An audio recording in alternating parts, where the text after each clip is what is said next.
there are meetings going on in Madrid as we speak to determine what's going to happen with Vinicius Jr. Is he going to renew his contract at Real Madrid? They've been in talks for 18 months without any movement. I think it's quite well documented now that Real Madrid are at around 22 million euros in their salary offer. He wants something more towards 30. I think it's 28 million euros. And they've not been able to bridge the gap. Is that now going to happen? Let's wait and see. If it's not going to happen, there are two very clear options: that he's sold now, and Arsenal are the main suitor. They are trying to sign him with everything they have. They all in, giving it their absolute best shot. And the alternative, of course, is that he stays and sees out his final year if an agreement can't be reached and a transfer isn't sanctioned, and he departs as a free agent in the summer of 2027. I think there's optimism around Arsenal based on all the conversations they've had and the work that they've undertaken. There's approval at all levels, right from the very top. Mikel Arteta really driving this and extremely keen, backed by the Cronkies at ownership level. They've clearly calculated the finances and are ready to do something that would obviously be spectacular for the club, for the Premier League, for European and world football. Really, it rests now on the player. What does he want to do? And I think there's a feeling at Arsenal that he wants to come, but that's like if he doesn't stay at Real Madrid. If he doesn't stay at Real Madrid, he wants to come to Arsenal, is the feeling in North London. But that's obviously a big if, and a lot can happen in those conversations. And, you know, when we broke the news, there was a huge reaction, but I think Arsenal were quite comfortable with it because they've been working on this for longer than has been in the public domain. And even if it doesn't happen, which it is of course possible, the fact that they are in the conversation for a player of this caliber and stature in terms of what he stands for on the pitch and off it as well, so football and commercial, it's indicative of how far they've come, that they're at the top table and they're in with a shout, and that wasn't the case before. And so there'd be no sense of failure or disaster or shame if it didn't come to fruition, and no doubt they'll have other options too. But landing Guimaraes is a step in the right direction. If they were to land Vinicius Jr, it would be unbelievable to many, given, you know, their key aim for this window was to raise the level of that front line, their attacking quality, to try and get over the line in the Champions League. And I'm sure this will be at the heart of the pitch to Vinicius Jr, as, you know, that one trophy that's eluded them so far.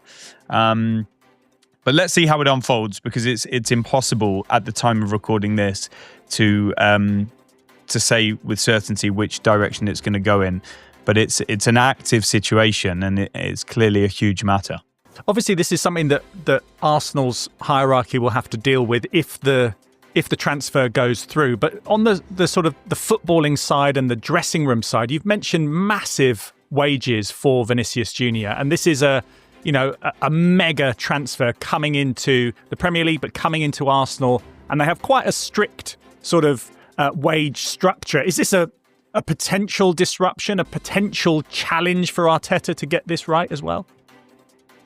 Depends what side of the equation you look at it from and sit on. So if you're another player in that squad or their representatives, you might think, hang on a second, if they're paying him that much, you know, I feel I'm underpaid, or I maybe made sacrifices to join Arsenal from a salary perspective, and they made out to me that they've not got the money when I signed, and now they're, you know, going all out for somebody that's going to cost them exorbitant amounts of money. It's just a hypothetical scenario. I don't know that being the case right now. And then you've got the club perspective, which I'm sure would be that they're ready to make a financial exception for a player of such immense quality and experience at club and international level, and what he could bring to Arsenal in all areas justifies that maybe one-off, unique spend and expenditure. So if it happens, it's a major if, then they'll have to deal with that. And I'm sure there will be many conversations. And there will be players and representatives, I'm sure, who would be in favour of the signing and understand the outlay as well. So that's the nature of the beast when you go to such lengths to try and sign somebody of this standing. But I think we're not quite at that stage yet. Cross that bridge if it comes to it, and it's a very legitimate question, of course. But clearly, Arsenal feel that it's a situation they'd be prepared to handle if they get the opportunity to do this.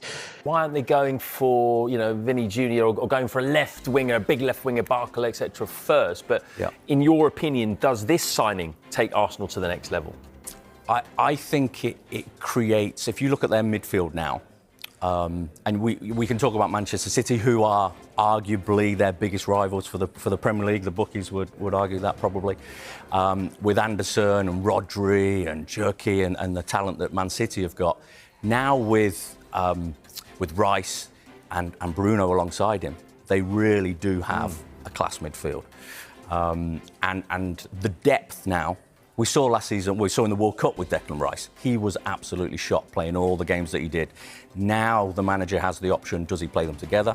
Does he play them on his own? Does he rest Rice? Rice has been obviously magnificent for Arsenal since he signed. An awful lot of money, but he lived up to the hype, and he ultimately made the difference for them winning the Premier League. So I think it's a big signing for Arsenal.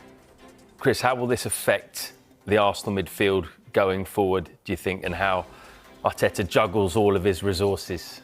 I mean, Arsenal's spine now is just ridiculous, isn't it? You talk about the depth they've got. Miles Lewis-Skelly at the end of last season was playing fantastically well. Started a Champions League final.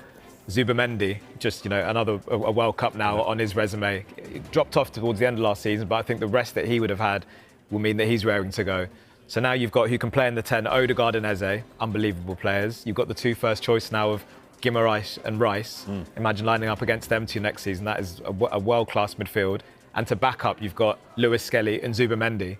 If Arsenal weren't favourites for the title already, which I think they were, by the way, they 100% are now.